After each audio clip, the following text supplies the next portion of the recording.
On Tuesday, President William Ruto stormed Kondele in Kisumu County to address the Luo Nyanza voting bloc after opening the 4th Africa Sub-Sovereign Network Conference.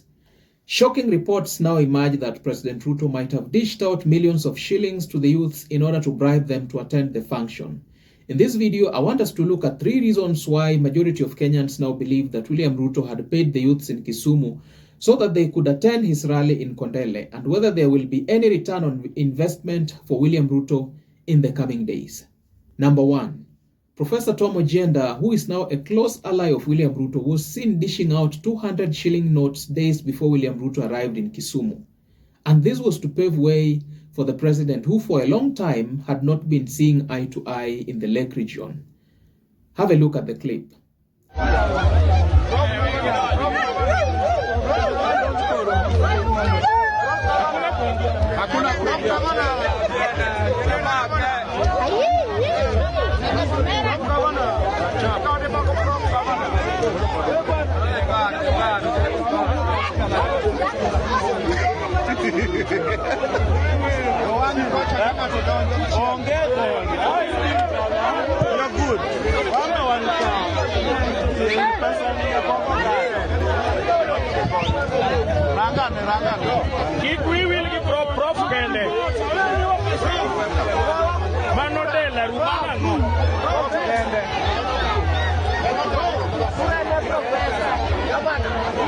In politics, nothing is by accident. We are not yet in the campaign season. Tom Ojienda should not be campaigning for anything when there is still 2 to 3 years remaining before the 2027 elections. When we see a lot of cash being given out to the public in Kisumu days before the president arrived, then it can only point out to the fact that William Ruto might have been the financier.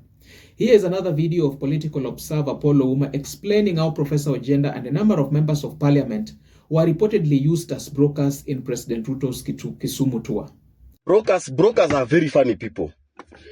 Yani, serikali inakaa chini, tunapiga budget. Tunapata, rais anaenda Kisumu, na anafaa kukaribishwa vizuri.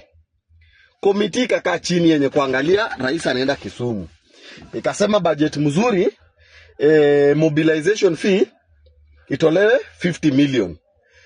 CS akaitwa, PS akaitwa, na local leaders, kina Nyang' Nyong'o, kina Tom Ojienda, huyo MP wao, wote wakaitwa, wabunge wote wa Kisumu, na senator, na governor, na viongozi wa UDA wa pale wakaitwa. 50 million imetolewa. The budget is, kwa hii 50 million, ordinary watu wa Kisumu ilikuwa ni kama ni kidogo, kila mtu apate tao 3, kuna tao 5, kuna pesa ya mama, kuna pesa ya vijana, kuna pesa ya wazee, na hata wale watu wa bodaboda wenye watakaribisha rais. Tom Ojienda, yani autosheki na salary yako kama senator. We Tom Ojienda autosheki na bado zile pesa umetengeneza kama wakili. Tom Ojienda autosheki na zile pesa unapata kwa biashara zako. Bado hii yenye serikali imetoa ya mobilization, mupe raia wa kawaida, at least hata president wakikuja after kuchia waende wakule nyama, wakunye kataska, mnapatia raia 200 bob, wengine 100 bob, wengine 50 bob. Nyinyi watu ni watu aina gani? Nyinyi mnajenga ama mnabomoa? Mobilization fee kitoka pesa ya raia, na mnajua vizuri raia anapaa kwa tao 2, tao 3, tao 5. Patieni raia doya, acheni kukula doya raia. Ati kila mtu ako na jeshi yake, na jeshi yenyewe iko na njaa, alafu mnawapatia 200 bob each, 100 bob. Ati wale jeshi special ndo wanapatiwa 500. Sasa hiyo Ojienda amesimama na wape 200. Nyinyi mnaona Ojienda ako na doa, anapenda watu, na kwa hiyo doa yenu kama amereceive doa ya 3000 ya kila mtu, imagine per person amekukata 2800 ama 4800. Juu mama wetu wa kwenda shule ni wajinga, juu vijana wetu wa konjata wakiona 50 bob wanaweza pigana, juu kijana kumdisorganize akiona do ni rahisi sana. Na Wakenya imefika mpaka mahali wanasiasa wanaona nyinyi ni wajinga. Yani nearly any politician in Kenya ana believe Raia wa kawaida akiona pesa, akili yake huwa inarudi kwa factory reset mode. Ajui chochote, hajaona chochote, haizi sema yeye mpe do, achukue hiyo do aende shughuli. Hata kwa ballot akifika na akumbuke tu limpe pesa hivyo ndo wanasiasa wanachukua Wakenya. Wakenya, do msikatai kuchukua. Chukua do. Chukua pesa.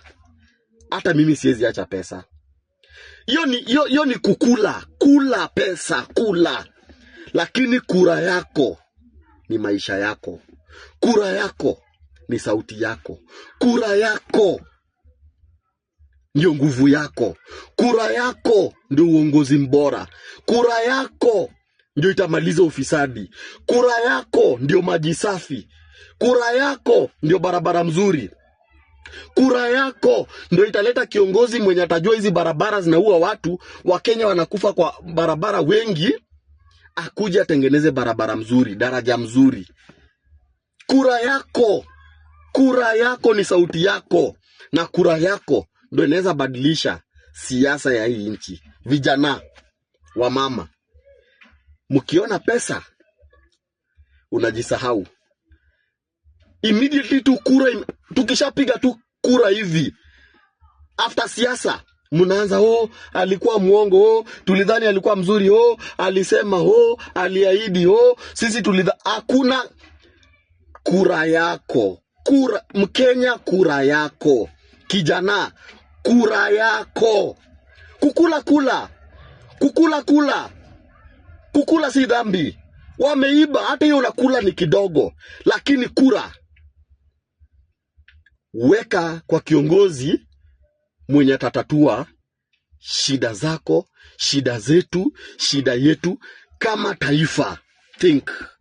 Number 2, a lot of youths in Kondele were gathered around the president when he began to give his speech, but only a handful did respond positively to the president or even cheer the heck that he was talking about. And I observed this when Ruto said, "Hebu nione kwa mikono," and just a few people raised their hands. This points us to the fact that the crowd did not emerge organically and might have been compensated by the likes of Professor Ojenda for a 1-hour appearance at the president's rally. Majority seemed not to be interested in what Ruto was talking about.